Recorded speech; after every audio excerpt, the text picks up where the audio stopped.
Assalamualaikum warahmatullahi wabarakatuh. Sahabat yang beriman, semoga kita dalam lindungan Allah, amin ya robbal alamin. Tragedi kelam yang tak pernah bisa dilupakan. G30 SPKI, terbunuhnya 6 jenderal 1 perwira, saksi mata dan pengakuan prajurit Cakrabirawa di Lubabek Buaya. Seperti apakah kisahnya? Tonton sampai habis biar tidak salah saham dan bisa menambah wawasan kita dalam sejarah. Selamat menonton. Saya berkali-kali mengatakan tidak tahu masalah G30S.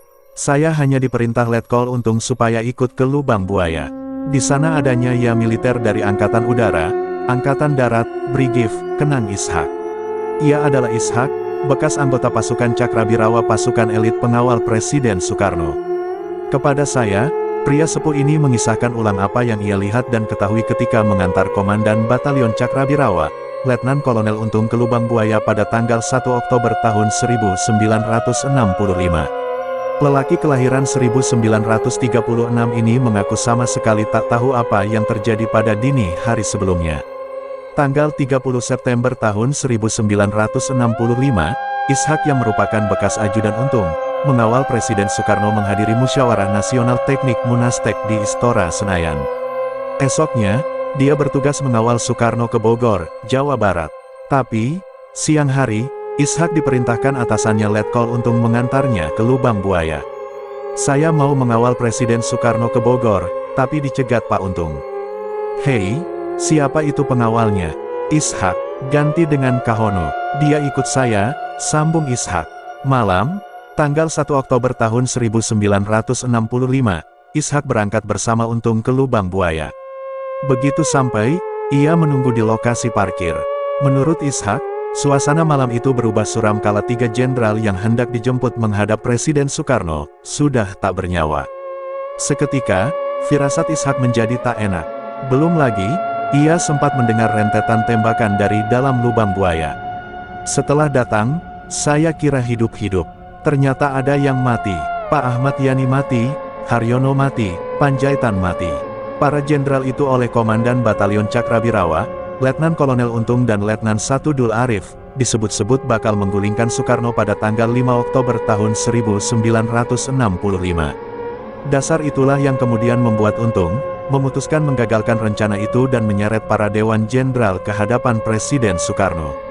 Aksi ini pun turut didukung Panglima Kostrad, Soeharto.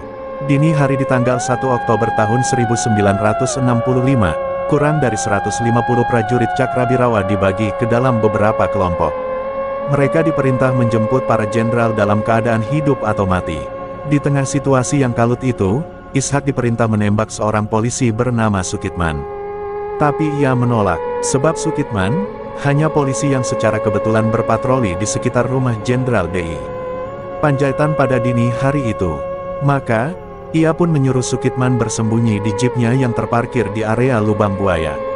Sukitman menurut, ia meringkuk di jeep hingga pagi datang. Kemudian saya diserahi 1 polisi. Pak Is, tembak ini ya, perintah Untung. Itu Sukitman. Sukitman lantas ikut terbawa ke Istana Negara. Sampai di sana, Sukitman buru-buru meninggalkan istana.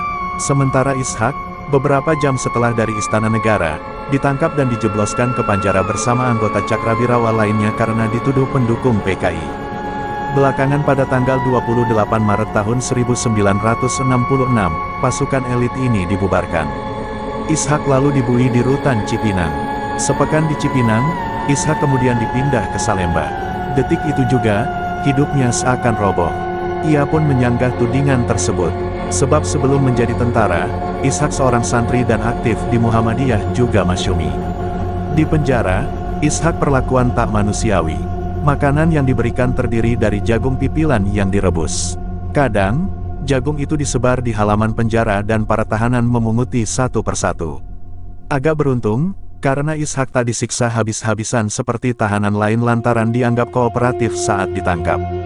Di Salemba saya mengajar agama, jadi tidak ada yang mengira orang salut dengan saya, baik dengan saya. Hingga di Mahkamah Militer Luar Biasa, Mahmiluk, Ishak dijatuhi hukuman 20 tahun penjara.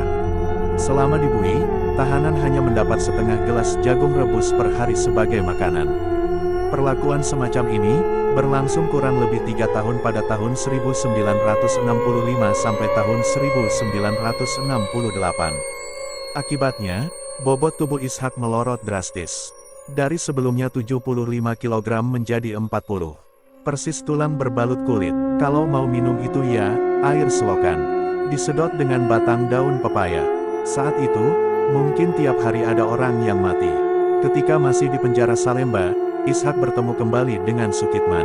Sukitman pun masih ingat pada Ishak. Tapi Sukitman tak bisa berbuat apapun. Sialnya, sang istri yang sedang hamil muda dan tinggal di Purbalingga, menggugat cerai. Dia memaklumi keputusan istrinya yang ketakutan jika memiliki pertalian dengan anggota Cakrabirawa. Sebab pasukan elit itu sudah terkenal beringas dan kejam. Apalagi ada embel-embel terlibat PKI. Hingga pada 1978, setelah dipenjara selama 13 tahun, Ishak bebas dan pulang ke Kalimana, Purbalingga. Lebih cepat 7 tahun lantaran adanya tekanan lembaga HAM PBB. Sewaktu pulang, anak saya berumur 13 tahun. Anak saya, cintanya ya cinta ke bapaknya. Kalau sama saya malah takut. Di kampungnya, Ishak mendapat samu dari seorang kawan di militer sebesar Rp50.000. Uang itu dipakai untuk membeli peralatan pertanian dan pertukangan. Ishak lantas menjadi buruh lepas selama 2 tahun.